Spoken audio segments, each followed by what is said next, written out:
Trump is pushing Ukraine, and he says he is pushing it towards peace. Burn, baby, burn. The oil rig in Caspian Sea burns, as well as a tanker that belonged to no one. Ukraine ramps up kinetic sanctions. Moscow is expected to escalate hybrid attacks on NATO, while Ukraine warns it's inevitable. Explore the emerging European security architecture. Everyone keeps on saying they want peace in Ukraine, but to actually understand who wants a just peace and who just a peace, you'd have to look at blood. Ukraine is literally bleeding out, losing its people every day, while almost everybody else, including Donald Trump, seems to blackmail the embattled country. What only differs is just the level of blunt shamelessness with which it is happening. Trump is pushing, and he says he is pushing for peace. But as WSJ author David Ignatius writes in his opinion column, Trump could still push too hard and just blow it by squeezing President Zelenskyy and his European supporters so hard they'd choose to fight on, despite the awful cost. That would be bad for everyone. This is a moment for Trump and his administration to reassure Ukraine and Europe, not try to bludgeon them into a settlement. Trump's tilt towards the Kremlin, freshly baked U.S. national security strategy, released by the White House last week, has severely complicated negotiations. Because of Trump's added absurdity into it, it all obviously leans to Putin. Trump openly says it in his peace plan. It is Ukraine the invaded that must leave Donbass, not Russia the invader. Also, Trump believes Ukraine should hold elections ASAP, having said Kyiv has been using war as a pretext not to hold the election. Today I spoke with representatives of the Verkhovna Rada of Ukraine, substantively. I will not allow any speculation against Ukraine, and if partners, including our key partner in Washington, are talking so much and so specifically about the elections in Ukraine, about elections under martial law, then we must give Ukrainian legal answers to every question and every doubt. It won't be easy, but we definitely do not need such a pressure on us. I expect that the parliament members will offer their perspective on the matter. Security challenges depend on our partners, on America first of all, while political and legal challenges must be answered by Ukraine, and it will be so. Glory to Ukraine. Volodymyr Zelenskyy, President of Ukraine. And Ukrainian Parliament, Verkhovna Rada, is ready to adopt all necessary laws for elections in wartime, says First Deputy Chairman of the Verkhovna Rada, Alexander Kornienko. Without security guarantees from the US and the EU, holding safe elections is simply impossible. Does Trump understand that in terms of elections in particular, and in terms of peace deal in general? According to WSJ, despite this shaky foundation, the Trump peace effort has some promise. U.S. negotiators Jared Kushner and Steve Witkoff are business tycoons, not diplomats. But they seem to recognize that the best protection for Ukraine is a combination of binding security guarantees and future economic prosperity. And they know the package will fail unless Zelenskyy can sell it to a brave but exhausted country. Also, Trump said, for some strange reason, that over 80% of Ukrainians are ready to cede land in order to stop this war. And so the Ukrainian nation has been asked two hardest questions ever, maybe in the history of Ukraine. First, in order to achieve peace as soon as possible and preserve independence, Ukraine can give up some of its territories. Second, under no circumstances should Ukraine give up any of its territories, even if this causes the war to last longer and there will be threats to the preservation of independence. And here is what Ukraine has answered as of December 2025. If it comes to the official recognition of certain territories as part of Russia, the vast majority, 67%, will be against it. Ready to accept, 24%. Compared to May-June 2025, the situation has practically not changed. Also, the vast majority, 71%, firmly rejects the transfer of territories controlled by Ukraine to Russia. Ready to accept, only 19%.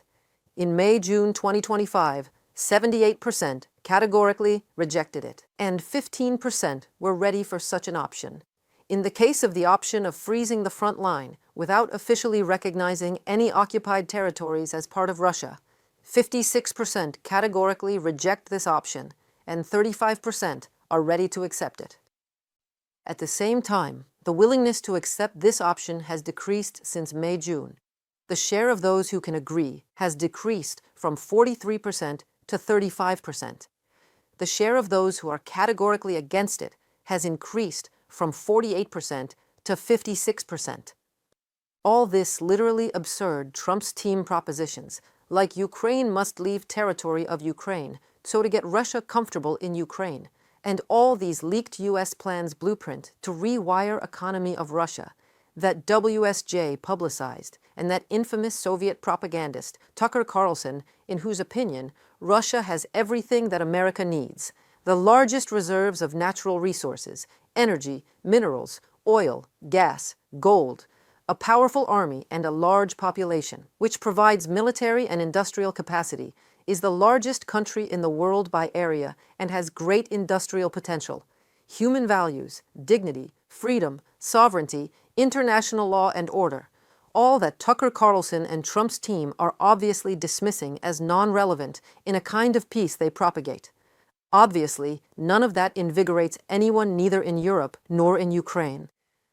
Still, work is in progress. Ukraine has delivered its response to the latest U.S.-drafted peace proposal aimed at ending the war with Russia to the Trump administration on Wednesday. U.S. and Ukrainian officials told CNN, as the contours of a tenuous potential deal take shape, and Trump continues to make clear he wants the conflict resolved quickly. Trump on Wednesday suggested a solution could soon be figured out, telling reporters at the White House that a lot of people say it's closer than it's ever been. He said he discussed Ukraine in pretty strong words with his British, French, and German counterparts, whom he said had floated the idea of Trump flying to Europe for a meeting, along with Ukrainian President Volodymyr Zelenskyy this weekend. "We'll make a determination depending on what they come back with," Trump said.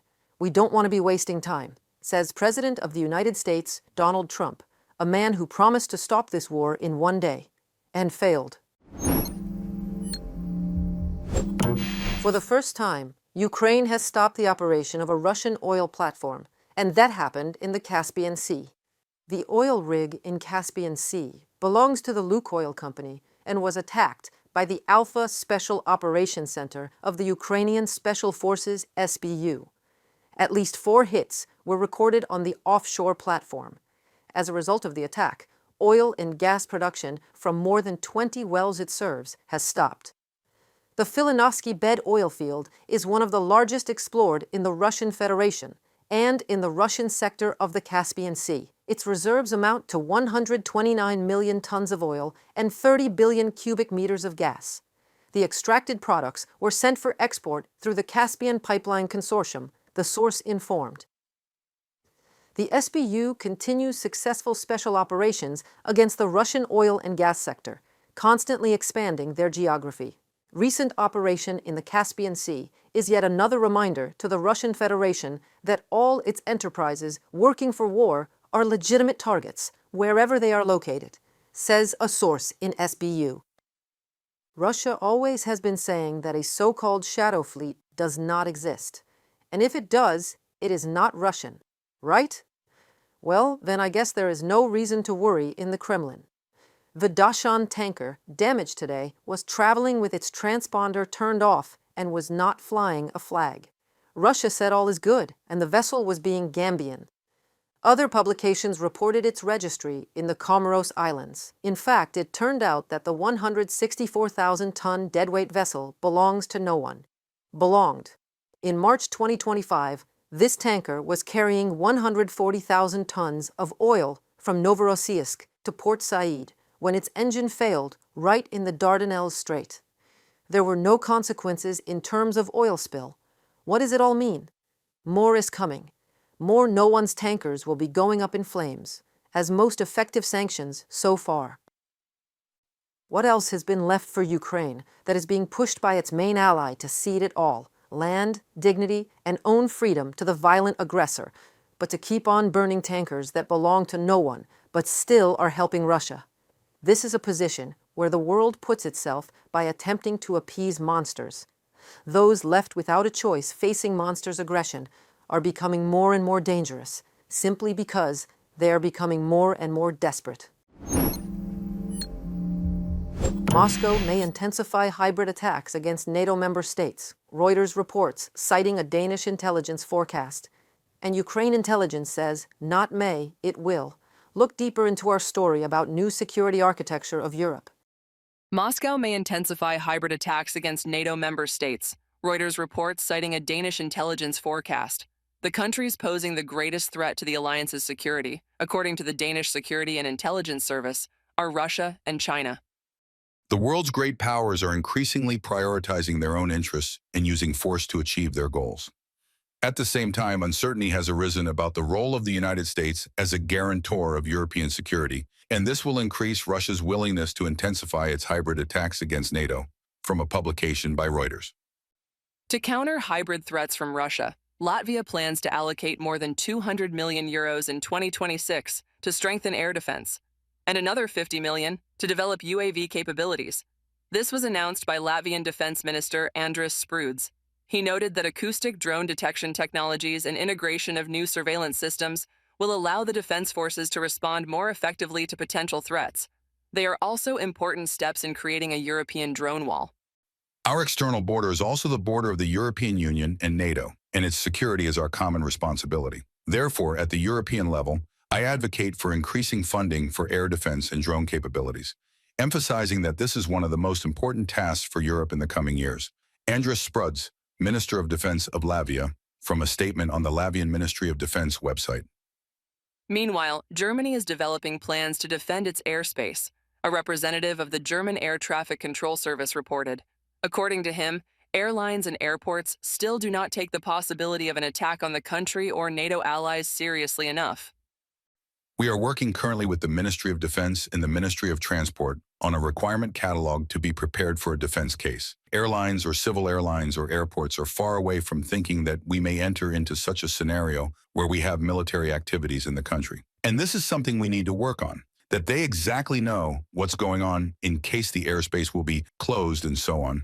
Arndt Schoenemann, Chairman and Chief Executive Officer of DFS Deutsche Flugsicherung, in a comment to Euronews. Ensuring the security of airspace on NATO's eastern flank is the alliance's responsibility, stated German Deputy Defense Minister Niels Schmidt during a visit to Romania. In early 2025, 5 Eurofighter jets from the German Air Force were deployed to the country as part of NATO's airspace policing mission. And it is absolutely clear to us as the German government that protecting the eastern flank is the responsibility of NATO as a whole, and therefore also Germany's responsibility. That is why we are here. That is why our Air Force is here, the major modernization of the Romanian armed forces. We are fully aware that European allies must assume greater responsibility within NATO for a more effective approach to threats to our alliance. We are also exploring new ways of collaborating with our German partner in the field of modernizing defense capabilities, strengthening the deterrence and defense posture in the Black Sea, and the support provided to Ukraine and the Republic of Moldova. The Finnish armed forces have acquired new equipment designed to counter small reconnaissance drones, Reuters reports. According to the agency, this involves hundreds of jammers and portable drone detectors, as well as additional sites. The military plans to order a significant number of various types of UAVs in 2026, as well as additional equipment to counter unmanned aerial vehicles. Reported by Kristina Dombrovska, UATV News. That was it for today. Thank you for standing firmly with Ukraine. Let me reassure you that is well felt and warmly appreciated here in Ukraine. If you are new to the channel, please do not shy out of subscribing, so stay tuned to what is happening in the world from a Ukrainian perspective. Goodbye. See you tomorrow.